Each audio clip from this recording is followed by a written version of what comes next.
കർത്താവേ, നിന്റെ ഉന്നതമായ നാമത്തിന് സ്വസ്ഥം ചെയ്യുന്നു. കർത്താവേ, നിന്റെ വിശുദ്ധ പൗരോഹിത്യത്തെ മഹത്വപ്പെടുത്തണമേ.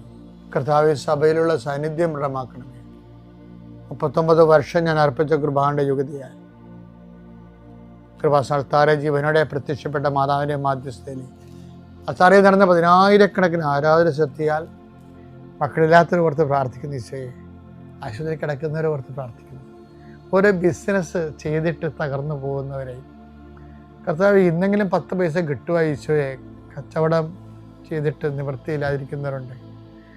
കന്യൻ്റെ കയ്യിൽ പൈസ അകപ്പെട്ടു പോയവരുണ്ട്. അത് തിരക്കി പോകുന്നവരും ചോദിക്കാൻ പോകുന്നവരുണ്ട്. അപ്പം അവരെല്ലാം അവരുടെ ഉദ്യമങ്ങളെല്ലാം കർത്താവ് കൊച്ചു തോബിയാസിനെ നീ വിട്ടില്ലേ കടങ്ങൾ തിരിച്ചു കിട്ടി മേടിക്കാൻ വേണ്ടി? അതുപോലെ അന്ന് റാഫേൽ മാലാഖനൊക്കെ നീ കൂടെ വിട്ടില്ലേ? ഞങ്ങൾക്ക് നഷ്ടപ്പെട്ടത് തിരിച്ചു വിട്ട മേടിക്കാൻ വേണ്ടി വിടുന്നവരുടെ കൂടെ പരിശുദ്ധമേ നീ കൂടെ വിടണമെന്ന് പ്രാർത്ഥിക്കുന്നു ഈശോ. കർത്താവ് ഞങ്ങളുടെ മക്കളെ ഓർത്ത് പ്രാർത്ഥിക്കുന്നു. അവിടെ ക്രിസ്മസ് പരീക്ഷയ്ക്ക് വേണ്ടി മക്കൾ ഒരുങ്ങാൻ പോവുകയാണ് ഈശോയെ. ആത്മാർത്ഥമായി പഠിക്കുന്ന മക്കളുണ്ട് ഈശോയെ. പഠിച്ചിട്ട് കയറാത്ത മക്കളുണ്ട്.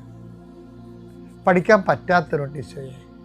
വീട്ടിലെ സ്ഥിതി കാരണം മനസ്സ് മരവിച്ചിരിക്കുന്ന കുഞ്ഞുങ്ങളുണ്ട്. അവരെല്ലാം ഞാൻ ആശീർവദിക്കുന്നു. എൻ്റെ കർത്താവിൻ്റെ ഉന്നതമായ നാമത്തിൽ സഭയുടെ അധികാരത്തിൽ കുരിശടയാളത്തിൽ കൃപാസ്ഥാനത്താറെ ജീവനോടെ പ്രത്യക്ഷപ്പെട്ട മാതാവിൻ്റെ മധ്യസ്ഥത്തിന് രോഗപീഠകളെ ഈശോനാമത്തിൽ സൗഖ്യം പ്രാപിക്കും.